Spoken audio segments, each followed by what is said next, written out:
on this show since 1968. The one thing I've learned is, no matter what words they use, the question beneath the question remains the same.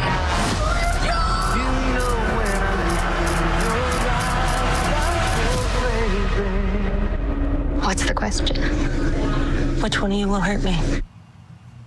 That's a snippet from the Netflix movie Woman of the Hour, which marks actress Anna Kendrick's directorial debut.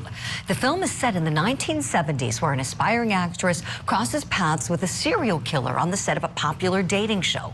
And Kendrick's actions after the movie are what's trending in true crime this morning, as Anna Kendrick has donated her entire salary to two victims advocacy organizations, the National Center for Victims of Crime and the Rape, Abuse, and Incest National Network.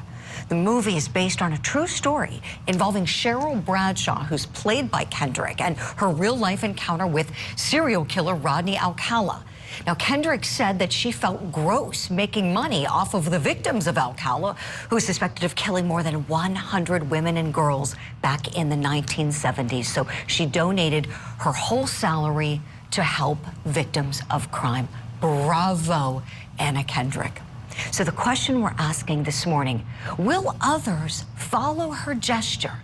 Let's bring in our power panel now. Still with me, criminal defense attorneys and former prosecutors David Bruno and Joe Tamburino. And we're so pleased to have joining us the Chief Operating Officer of the National Center for Victims of Crime, Renee Williams. Renee, I want to begin with you. This gesture, wow, oh, wow. Talk to us, please, about how this is going to help all of the victims that you serve. Well, you know, we were completely blown away by this gesture, and we've been doing a lot of work in the true crime space in trying to make true crime compassionate and victim-centered and victim-forward. And so a lot of this money will go to that. But the other ways is we have a national hotline that is 24/7. We're going to make sure that's shored up. And one of the most exciting pieces of news I have to share is we will be launching a Victims Academy for all of those who have been injured and want to learn how to become advocates. We'll be launching that at our National Training Institute in 2025, and this money will be put towards providing scholarships for victims to join us and covering their costs. Oh my gosh, Renee, I just got a huge chill as soon as you said that. And full disclosure for anybody who may not have seen the program before, I am on the board, full disclosure, at NCVC, one of the most wonderful things that I'm able to do. And I don't even get to see a fraction of the great work that everyone who day in and day out is working with victims gets to do. But hearing that, Renee, oh my goodness, this is just going to be incredible. The National Training Institute, you just had a really successful one just a few weeks back. And so this is where people who want to help victims come together, right? Correct. And what we have found is that a lot of the work we do is so advanced that getting into it is really difficult, especially if you're a victim. So this academy is going to be focused on everything you can think of, from how laws are passed through legislation, how to deal with vicarious trauma and take a step back when you're feeling the heat, and even frankly, how to deal with media relations when a crime happens and how to help crime victims through those media relations. Right, right. Renee, this is something you and I, talk about a lot off camera, a little bit on camera. We love when you appear on the show, and the sensitivity that needs to happen in the true crime space is something that is a constant battle, because for some people it's viewed as entertainment, and people like Renee and I know Joe and Dave certainly feel the same way, and I want to go to both of you gentlemen on this, understand that real people's lives are affected, real people are traumatized.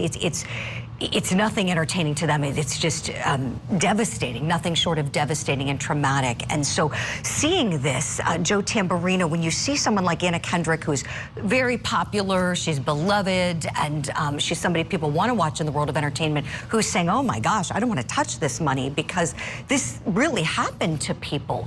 What do you think that does for the true crime community and increasing the sensitivity? I think it gives it total legitimacy, and I think what she's doing is wonderful, and hopefully it will have a ripple effect. I mean, think of it this way. If a big star like that would forego her pay, her salary, what she's going to make on the movie, what would happen if even like the producer or the organization like Netflix, what would happen if Netflix said, you know what, for the first year, we're not going to take a profit on this movie, we're going to donate all of it. I mean, even if you did that a few times, you could fund these organizations for decades. You're so right, Joe. I love that. Let's take it a step further. David Bruno, when we think about what she did, it's trending big time. We're seeing national press on it, international press.